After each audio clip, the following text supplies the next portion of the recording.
Hi, I'm Max, and this is Echoes in the Dark. Tonight, we're telling the story of Cemetery of Forgotten Souls. Chapter 9, The Night of 1,000 Names. The spirits gathered like a storm front. Daniel stood at the entrance of the mausoleum, staring into the sea of blue glowing eyes. The ghosts moved silently, drifting through the mist in numbers so vast the shapes blurred together. He felt their presence pressing on him. Hope, sorrow, desperation, all wrapped into a single suffocating weight. Margaret placed a hand on his shoulder. The forgotten have waited lifetimes for someone to speak for them. They feel your presence. They know the keeper has returned. Return, Daniel repeated. His voice shook. Margaret nodded. There's always been a keeper, since the first name was lost, since the first grave went unmarked. Daniel glanced beyond her at the thousands of spirits shifting restlessly. And now it's me. It is you, she affirmed. Daniel swallowed hard. He stepped forward. The ghosts grew quiet. Their faces lifted toward him in anticipation. He opened his notebook. The blue light inside him pulsed with each turn of the page. Margaret spoke softly. Begin. Speak the names, and they will rest a little easier. Daniel licked his dry lips. He started with the one that had followed him the longest. Eleanor Whitlock. The little girl floated forward, her smile brightening. Her form shimmered with warmth before she faded back into the mist. Lighter somehow, less burdened. Daniel turned the page. Thomas Redmond. A tall figure stepped out.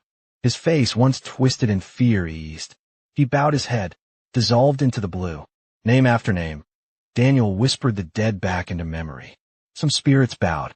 Some wept. Some clung to the edges of the mist, as though unsure how to let go. But with each name spoken, Daniel felt a tiny piece of himself slipping, a fragment of his strength, his clarity, his mind. The memories weren't fading when he spoke them. They were being absorbed. Margaret had said the keeper shared the burden. She hadn't said how much. By the 50th name, Daniel's head throbbed with the weight of lives he had never lived. By the 100th, he felt nausea rising, his vision blurring. The ghosts didn't relent. The night was long. The dead were many. 1,000 names. 1,000 memories. Daniel spoke until his throat burned raw, until his voice cracked, until he dropped the notebook, gasping for breath. He staggered to the mausoleum wall, pressing a hand against the stone. The names carved there glowed fiercely, reacting to his exhaustion. Margaret appeared beside him, her face tight with concern. That is enough for tonight. No, Daniel croaked. There are more. So many more. You will break if you continue, she warned. He looked out at the spirits still waiting, hundreds of them. Their eyes were dimmer now, but their bodies trembled like candles in a draft. What happens if I stop? Daniel whispered. Margaret's expression hardened. Then the dead outside these walls will start to slip through. A chill crawled through Daniel's bones. I thought they were all here, he said. Margaret shook her head slowly. There are forgotten people everywhere, Daniel. Every town, every year, every grave that never had a name. The fog shifted, showing flickering silhouettes beyond the cemetery's boundary. Shadows that didn't belong to this place. Shadows clawing at the outer fence. Shadows trying to get in. Daniel staggered back. These aren't all the souls. Margaret's voice dropped to a whisper. This is only one cemetery. Daniel felt his stomach churn. How many places like this are there?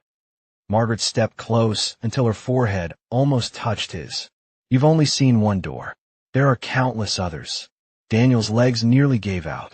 He had assumed this was the center of everything. But it was only one node in a vast network of forgotten dead. Margaret's voice softened. That is why the keeper's role matters. Without you, these souls unravel. They wander. They become hungry. Daniel's voice trembled. Hungry for what? She held his gaze. For memory. The mausoleum lantern flickered. Outside, the spirits waiting shifted uneasily. Margaret rested a hand on his shoulder. You are stronger than the last keeper, but you cannot face this burden alone. Daniel swallowed, his throat dry. What do you mean? Margaret hesitated, something she'd never done before. There is something deeper buried beneath this cemetery. Something older than the graves. Older than me. Older even than the first forgotten soul. Daniel's heart pounded. What is it? Margaret's eyes flickered with fear. A name so old it forgot itself. Before Daniel could speak, the ground beneath them shook violently, dust raining from the ceiling of the mausoleum. The blue glow dimmed. The spirits scattered in panic. Margaret grabbed Daniel's wrist. The Ancient One stirs. The fog roared like a living beast. The grave shook. A low moan rolled through the cemetery, a sound so deep it rattled Daniel's bones. Margaret's voice was a desperate whisper. "Daniel, you must run." Max speaking from echoes in the dark. "Stay curious, stay cautious, and stay tuned for the next chapter.